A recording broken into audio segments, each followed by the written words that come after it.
Assalamualaikum warahmatullahi wabarakatuh.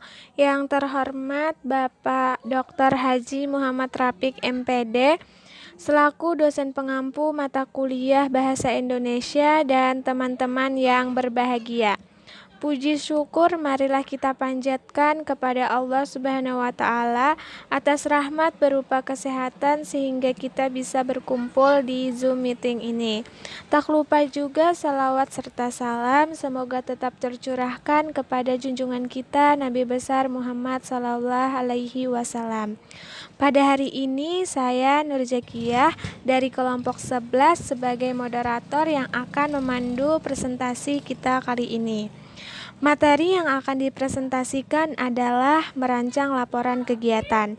Sebelum presentasi dimulai, saya akan memperkenalkan anggota kelompok yang akan menyajikan materi, yaitu Siti Aulia Melinda, Nur Khalida, Muhammad Rizaldi, Muhammad Zidan, dan Arma Damayanti. Selanjutnya penyajian materi. Kepada teman-teman saya persilahkan. Terima kasih kepada moderator. Perkenalkan, nama saya Siti Aulia Melinda. Di sini saya akan menjelaskan tentang pengertian laporan kegiatan. Laporan kegiatan merupakan sebuah laporan hasil dari suatu kegiatan yang biasanya dibuat setelah kegiatan telah selesai. Melaporkan kegiatan biasanya membuat mereka menyebutkan kegiatan partisipasi atau peserta. Dalam membuat sebuah laporan kegiatan tersebut, yakni kepada penerima atau urutan hasil berikut sebagai bukti tanggung jawab manajer untuk kegiatan tersebut. Laporan adalah bentuk penyajian fakta tentang suatu situasi atau kegiatan. Fakta yang disajikan terkait dengan tanggung jawab yang diberikan kepada reporter. Fakta-fakta yang disajikan adalah bahan atau informasi yang memerlukan informasi berdasarkan keadaan objektif, di mana reporter itu sendiri melihat, mendengar, atau merasakan, atau ikut hadir serta ketika reporter terlibat dalam kegiatan tersebut. Mungkin itu saja yang bisa saya jelaskan. Selebihnya saya kembalikan kepada moderator. Terima kasih Siti Aulia Melinda. Selanjutnya saya Nur Halida akan menjelaskan ciri-ciri laporan kegiatan. Di antaranya adalah sebagai berikut. Dalam sebuah laporan tertulis, hanya poin utama singkat yang terkait dalam tugas, sehingga penerima laporan segera memahami masalah. Laporan telah dianggap logis jika dalam sebuah informasi yang dilaporkan adalah karena alasan yang masuk akal. Laporan bisa lengkap jika mereka memiliki bibliografi atau sumber sastra.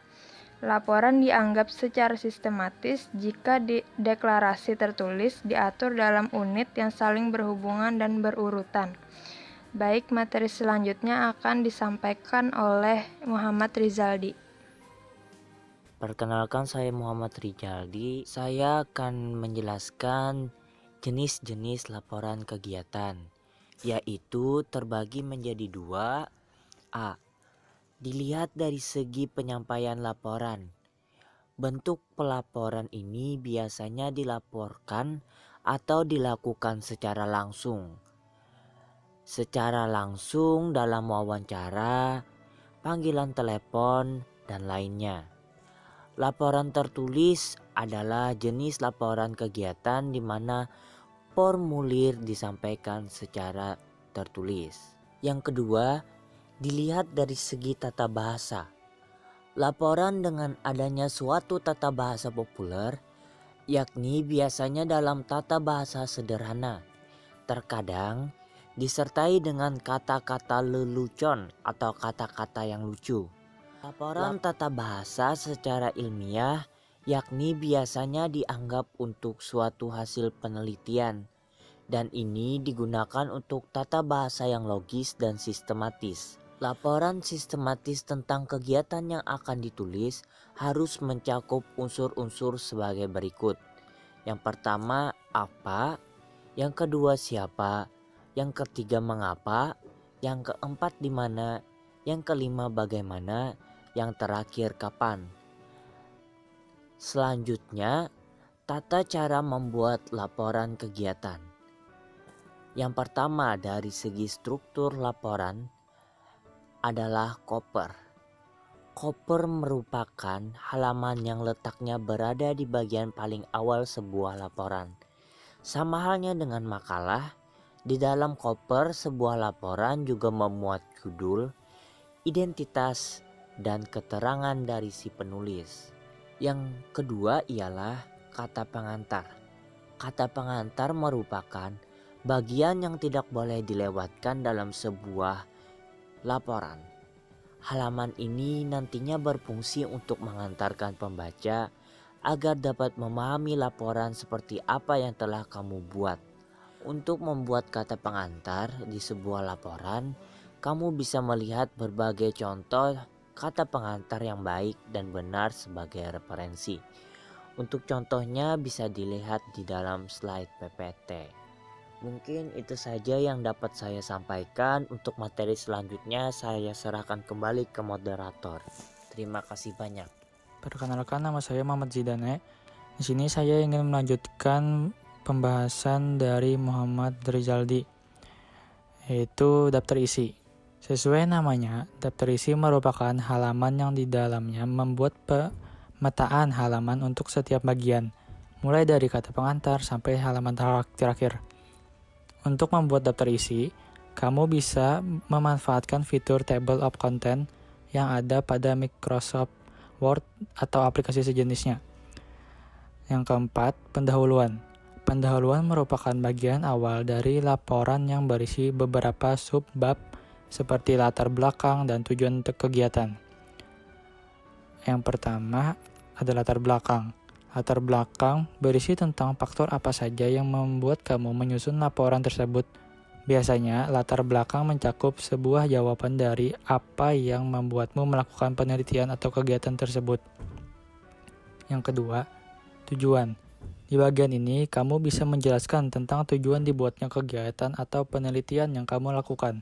Cukup deskripsikan tujuan secara singkat dan jelas. 5. Pembahasan. Pembahasan atau juga bisa disebut dengan isi, merupakan bagian inti dari laporan yang kamu buat. Di bagian ini, sebisa mungkin jelaskan secara detail dan mencakup unsur 5W+1H. Misalnya, jika laporan yang kamu buat adalah laporan kegiatan, maka kamu bisa mengisinya dengan kegiatan apa yang kamu lakukan, siapa saja yang berpartisipasi dalam kegiatan tersebut, di mana kegiatan tersebut dilaksanakan, dan lain-lain. Yang keenam, penutup. Penutup biasanya berisi kesimpulan tentang kegiatan dan laporan yang telah kamu buat. Kamu bisa menuliskan ringkasan tentang hal-hal yang telah kamu paparkan sebelumnya pada bagian ini. Selain kesimpulan, kamu juga bisa menambahkan saran untuk para pihak terkait atau kendala yang kamu alami selama kegiatan berlangsung. Yang ketujuh, lampiran. Bagian terakhir merupakan lampiran. Lampiran adalah halaman yang memuat berbagai dokumentasi tentang kejadian yang telah kamu lakukan. Dokumentasi tersebut dapat berupa foto, gambar, atau tabel, surat, dan sebagainya. Lampiran tersebut nantinya akan mewakili kelengkapan laporan yang kamu buat. Ya, hanya ini yang dapat saya sampaikan. Terusnya saya berikan kepada moderator. Terima kasih. Terima kasih kepada Muhammad Zidan. Selanjutnya saya Arma Damayanti akan menjelaskan bagaimana cara membuat laporan yang baik dan benar. Yang pertama, memilih topik. Hal pertama yang harus dilakukan untuk membuat laporan tentunya adalah memilih sebuah topik. Topik dalam hal ini bisa ditentukan oleh guru atau dosen atau pihak lainnya. Bisa juga merupakan topik yang kamu pilih sendiri untuk melakukan sebuah penelitian atau kegiatan. Jika kamu memilih topik sendiri, usahakan untuk memilih topik yang kamu sukai atau kamu kuasai. Jika topik sudah ditentukan oleh guru atau dosen, pastikan kamu memahami syarat dan ketentuan yang telah diberikan. Yang kedua, melakukan penelitian atau kegiatan. Setelah menentukan topik, langkah selanjutnya adalah melakukan sebuah penelitian atau kegiatan yang sesuai dengan topik tersebut. Selain melakukan penelitian atau kegiatan, kamu juga harus mencari berbagai referensi yang berhubungan dengan topik yang kamu pilih. Hal tersebut nantinya akan membantu kamu dalam menulis dan melengkapi isi laporan yang akan dibuat. Yang ketiga, buat kerangka laporan. Setelah kedua hal di atas dilakukan, Sekarang saatnya untuk membuat kerangka laporan. Kerangka laporan berisi sekumpulan gagasan utama yang menggambarkan inti dari laporan yang akan dibuat.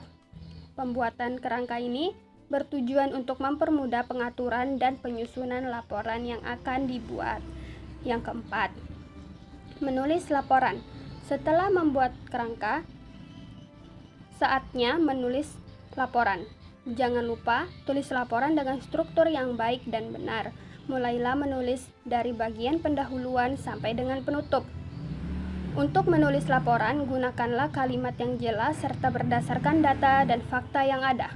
Perhatikan juga format laporan jika sebelumnya telah ditentukan oleh guru atau dosen. Yang kelima, menyunting laporan. Setelah selesai menulis laporan, jangan lupa untuk mengecek terlebih dahulu. Perhatikan setiap kalimat dan kata. Perhatikan apakah terdapat kesalahan penulisan atau kesalahan ejaan. Jika terdapat kesalahan, segera sunting bagian tersebut agar laporan bisa segera dipublikasikan. Entah itu dikumpulkan dalam bentuk cetak atau file. C. Penutup. Keadaan isi laporan biasanya dinyatakan sebagai ucapan terima kasih kepada kreditor sehingga penerima kepercayaan dapat berpartisipasi dalam aktivitas dan fungsinya dengan baik. Sekian materi yang saya bawakan, saya kembalikan ke moderator. Terima kasih kepada teman-teman dari kelompok 11 yang telah menyajikan materi.